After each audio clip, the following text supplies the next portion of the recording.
अस्सलाम वालेकुम स्टूडेंट्स, उम्मीद है बेटा आप सब लोग खैरियत से होंगे। बेटा लास्ट लेक्चर 10th क्लास का था केमिस्ट्री का, उसमें हमने एसिड रेन और उसके इफेक्ट्स को स्टडी किया था। आज हमने ozone depletion and its effect, उसके जो असरात हैं हमारे एनवायरनमेंट पे, उसको स्टडी करना है। ये जितने बेटा हम topic acid rain, ozone depletion, green house, global warming, ये 8th क्लास में हमने इनको टच किया था। अब आप उनकी थोड़ी डिटेल पढ़ रहे हैं। तो ओजोन डिप्लीशन में हमने मुख्तलिफ चीज़ें डिस्कस करनी है, क्या क्या है एक नज़र देख लेते हैं। सबसे पहले ओजोन है क्या, आपको इसके बारे में पता होना चाहिए। नंबर 2, वेयर इट इज फाउंड, कहाँ पर मौजूद है, इसके हमारे लिए एडवांटेज क्या क्या है, कितना हमारे लिए फायदेमंद है और किस तरह से है, कौन सा वो नेचुरल प्रोसेस है जिसके थ्रू ये बन रही है, जिसके थ्रू ये टूट रही है, ये चीज़ें भी हम डिस्कस करेंगे। उसके बाद हमारी जो ह्यूमन एक्टिविटीज़ हैं उनकी वजह से ओजोन लेयर कैसे डिप्लीट हो रही है, कैसे टूट रही है, जिसकी मेन रीजन क्लोरोफ्लोरोकार्बन्स हैं। एंड देन उन्हीं की वजह से जहाँ से ओजोन लेयर टूट रही है, ओजोन होल, उसके बाद ओजोन होल के जब ओजोन होल हो जाता है तो हमारी जिंदगी पर उसके क्या असर हैं, ये चीज़ें भी हम डिस्कस करेंगे।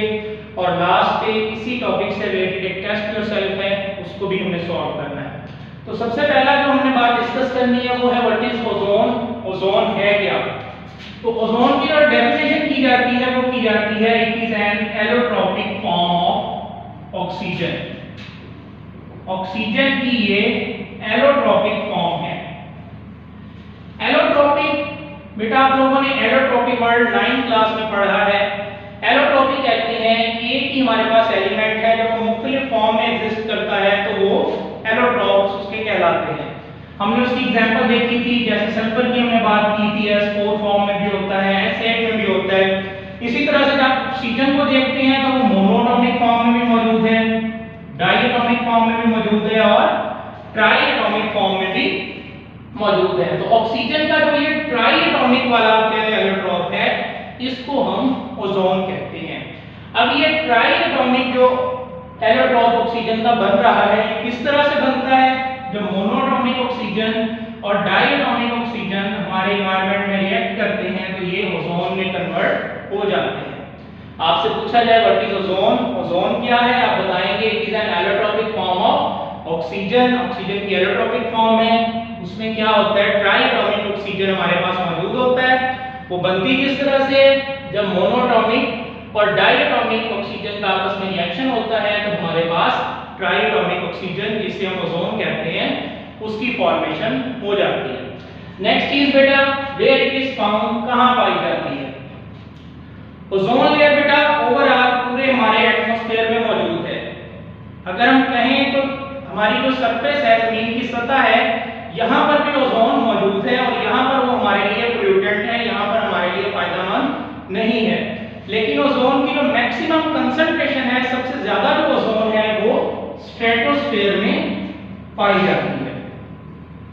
इसी चैप्टर के स्टार्ट में आपने एटमॉस्फेयर को लेयर्स पढ़ा, उसकी टेंपरेचर के लिहाज से ट्रोपोस्फेयर, स्ट्रेटोस्फेयर, मेसोस्फेयर और थर्मोस्फेयर, 4 हमने लेयर्स को डिस्कस किया था। स्ट्रेटोस्फेयर में ओजोन मौजूद होती है 25 से 30 kilometre outward from earth surface, जमीन की सतह से 25 या 30 किलोमीटर ऊपर ओजोन लेयर मौजूद होती है, पाई जाती है, जहां पर इसकी मैक्सिमम कंसंट्रेशन होती है। इसी मैक्सिमम कंसंट्रेशन को हम ओजोन लेयर का नाम भी देते हैं। व्हाट इज ओजोन लेयर, अगर जस्ट ओजोन की डेफिनेशन पूछी जा रही है तो आप ये एक्सप्लेन करेंगे, जब ओजोन लेयर का पूछा जाए तो आप बताएंगे ओजोन ओवरऑल एनवायरनमेंट में मौजूद है, एटमॉस्फेयर में मौजूद है, लेकिन इसकी मैक्सिमम कंसंट्रेशन स्ट्रेटोस्फेयर में मौजूद होती है जो कि 25 से 30 किलोमीटर एयर सरफेस से ऊपर है।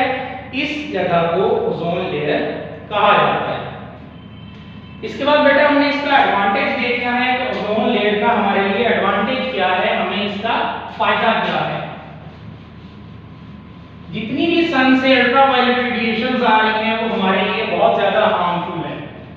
उनसे हमें बचाने के लिए ओजोन लेयर एक शील्ड के तौर पर, ढाल के तौर पर काम करती है और हमें उन रेस से बचाती है। इन शॉर्ट अल्ट्रावायलेट रेस को यूवी रेस या यूवी रेडिएशंस भी लिख दिया जाता है, उनसे हमारी प्रोटेक्शन करती है। अगर ये उससे हमारी प्रोटेक्शन ना करे तो क्या होगा, ये अल्ट्रावायलेट रेस जो है वो जमीन की सतह तक पहुंच जाएंगी, जिसकी वजह से उसके बहुत बुरे असर होंगे, बहुत सारी बीमारियां होंगी, स्किन कैंसर वगैरह, ये सारी चीजें जो है वो जमीन की सतह सतह पर होना स्टार्ट हो जाएंगी। तो ये हमारी जिंदगी के लिए बेनिफिशियल है, फायदेमंद है। क्यों फायदेमंद है? अगर ये क्वेश्चन आपसे होता है why it is beneficial for life on earth, तो आप बताएंगे क्यों? क्योंकि ये सन से आने वाली हार्मफुल यूवी रेज को हमारे लिए शील्ड कर रही है, उन्हें रोक रही है, हम तक नहीं पहुंचने दे रही, इसलिए ओजोन लेयर हमारे लिए फायदेमंद है। नेक्स्ट हमें नेचुरल प्रोसेस देखना है। हर चीज का बेटा एक नेचुरल प्रोसेस होता है। आप देखिए, हम सांस लेते हैं, ऑक्सीजन की मौजूदगी में कार्बन डाइऑक्साइड रिलीज करते हैं। प्लांट्स कार्बन डाइऑक्साइड यूज करते हैं, अपनी खुराक बनाते हैं तो ऑक्सीजन रिलीज करते हैं। एक नेचुरल प्रोसेस चल रहा है। अगर हम इस नेचुरल प्रोसेस को डिस्टर्ब करते हैं तो कोई भी चीज यहाँ सर्वाइव नहीं करेगी। हम प्लांट्स को बिल्कुल खत्म कर दें, डिफॉरेस्टेशन हो जाए सारी, तो क्या होगा? प्लांट्स कार्बन डाइऑक्साइड यूज ही नहीं करेंगे, ऑक्सीजन बनेगी नहीं। ऑक्सीजन बनेगी नहीं तो हम सांस नहीं ले सकेंगे, और जो कार्बन डाइऑक्साइड अगर यूज नहीं कर रहे होंगे तो हम कार्बन डाइऑक्साइड की मौजूदगी में सांस नहीं ले सकते। अल्टीमेटली जब हम उनको खत्म करेंगे प्लांट्स को, तो हमारी भी डेथ होनी ही है।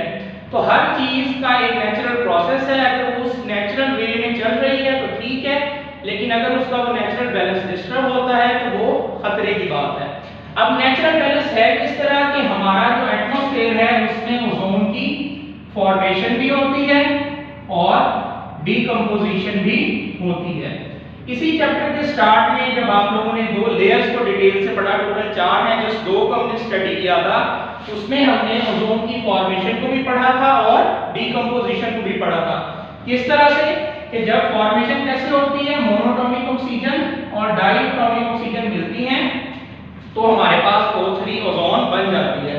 और डीकंपोजिशन यानी कि टूटना, जो हमारे पास ट्राइटॉमिक ऑक्सीजन है ये मोनोटॉमिक ऑक्सीजन के साथ रिएक्ट करके हमारे पास डाइएटॉमिक ऑक्सीजन बना देती है। ये रिएक्शन भी इसके लिए यूज होता है, इसका अपोजिट रिएक्शन भी इसके लिए यूज किया जा सकता है कि इस तरह से जो हमारे पास ओजोन है वो डीकंपोज होती है।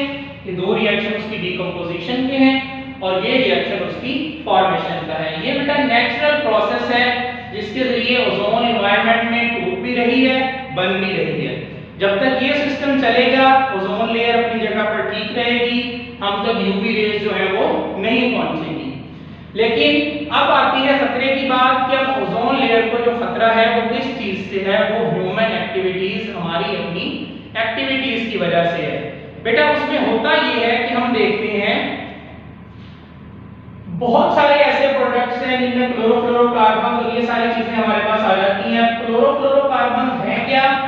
जितने भी हमारे रेफ्रिजरेटर्स हैं, एयर कंडीशनर्स हैं, उनमें हम कूलिंग एजेंट के तौर पर क्लोरोफ्लोरोकार्बन का इस्तेमाल करते हैं।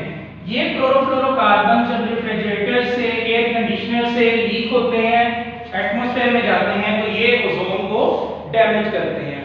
ओजोन को किस तरह से डैमेज करते हैं? हमारे पास जो क्लोरोफ्लोरोकार्बन है CFCl3 का फार्मूला क्या होता है? CFCl3 carbon fluorine chlorine, collectively इन्हें क्लोरोफ्लोरोकार्बन्स कह दिया जाता है। जब ये किसी तरह से लीक आउट होने के बाद एटमॉस्फेयर में पहुंचते हैं तो ओजोन को किस तरह से डिप्लेट करते हैं? एटमॉस्फेयर में जब यूवी रेज क्लोरोफ्लोरोकार्बन्स पे स्ट्राइक करती हैं तो ये एक क्लोरीन रेडिकल डिस्चार्ज कर देते हैं, CFCl2 plus chlorine radical. 9th class first chapter में आप लोग फ्री रेडिकल्स के बारे में पढ़ चुके हैं कि ये बहुत रिएक्टिव होते हैं और इलेक्ट्रॉन वाले को भी हम फ्री रेडिकल कह देते हैं। अब इस फ्री रेडिकल की वजह से ओजोन डिप्लेट होती है। वो किस तरह से डिप्लेट होती है हम देखते हैं। ये ओजोन है, जब इसके साथ क्लोरीन रेडिकल इसके साथ रिएक्ट करता है तो इसको ओजोन को डाइएटॉमिक ऑक्सीजन में कन्वर्ट कर देता है और साथ में एक यहां से मोनोटॉमिक ऑक्सीजन और ये Cl वाला रेडिकल मिलके OCl रेडिकल बना देते हैं। नेक्स्ट स्टेप में अब ये जो OCl रेडिकल है ये दोनों अलग-अलग रेडिकल्स में कन्वर्ट हो जाते हैं। ऑक्सीजन का भी रेडिकल बन जाता है और क्लोरीन का रेडिकल भी बन जाता है। अब यहां से ये ऑक्सीजन वाला रेडिकल अपनी ही तरह के किसी और रेडिकल से मिलके डाइएटॉमिक ऑक्सीजन बना देता है, यानी कि स्टार्ट हमारे पास ओजोन से हुआ और एंड हमारे पास आकर जो है डाइएटॉमिक ऑक्सीजन, ऑक्सीजन की जो असल फॉर्म आप कह लें उस पे हो गया। अब ये जो क्लोरीन रेडिकल वाले साहब हैं ये और ओजोन मॉलिक्यूल को ढूंढने चले जाते हैं। और एक क्लोरीन फ्री रेडिकल कई लाख ओजोन मॉलिक्यूल्स को तोड़ देता है। सिर्फ एक अगर मॉलिक्यूल क्लोरोफ्लोरोकार्बन का डिस्चार्ज हो रहा है, उसमें से भी एक क्लोरीन रेडिकल कई लाख ओजोन मॉलिक्यूल्स को डेप्लेट करता है, तोड़ता है। तो ये सारा स्टेप है। CFCl3 से एक क्लोरीन रेडिकल डिस्चार्ज होता है, वो ओजोन के साथ रिएक्ट करता है और OCl रेडिकल बन जाता है। देन दोनों रेडिकल्स अलग अलग हो जाते हैं और इस ओजोन को तोड़ने के बाद ये क्लोरीन रेडिकल नए ओजोन मॉलिक्यूल की तलाश में निकल जाता है। ये तो भाई बेटा CFC यानी कि क्लोरोफ्लोरोकार्बन्स का क्या रोल है। इसके बाद ओजोन होल एक टर्म यूज हुई है। ओजोन होल कहते हैं वो जगह जहां से ओजोन डिप्लीट हो जाए या टूट जाए। जहां से ओजोन लेयर टूट जाए उसे ओजोन होल कहा जाता है। सबसे पहले ओजोन होल कहां पर देखा गया, आपकी बुक में मेंशन किया गया है कि ओजोन होल सबसे पहले अंटार्कटिका में 1980s में देखा गया। 2-3 लाइंस लिखी हुई हैं, अपने एमसीक्यूज के हवाले से उन्हें अच्छे से रीड कर लेना है। इसके बाद बेटा इफेक्ट्स हैं ओजोन डिप्लेशन के। ओजोन डिप्लेशन के असरात क्या क्या है हमारे पास, वो अब हम वन बाय वन देख लेते हैं। जब ओजोन डिप्लेट हो जाएगी, ओजोन टूट जाएगी, तो उसकी वजह से क्या होगा, हार्मफुल यूवी रेज जो है वो जमीन तक पहुंचेंगी, जिसके नतीजे में नंबर 1 बहुत सारी बीमारियां फैलेंगी। उन बीमारियों में जो स्किन कैंसर है स्पेशली वो सबसे है। उसके बाद मलेरिया जैसी बीमारियां। सबसे पहला और डाइवर्स इफेक्ट जो है वो यही है कि ओजोन डिप्लेट होने की वजह से जमीन पर बहुत सारी बीमारियां फैलेंगी। नंबर 2, फूड चेन जो है वो डिस्टर्ब होगी।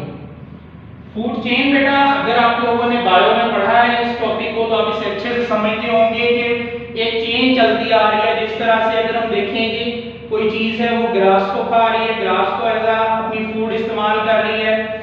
फॉर एग्जांपल हम लेते हैं क्या पे ले लें, जो हमारे पास गोट है वो हम अगर यहाँ पर लिखें ग्रास, उसे गोट ईट कर रही है और गोट का गोश्त जो है, बकरी का गोश्त जो है वो हम खा रहे हैं। तो ये छोटी सी एग्जांपल है फूड चेन की। इस तरह से बहुत सारी फूड चेन्स एग्जिस्ट करती हैं।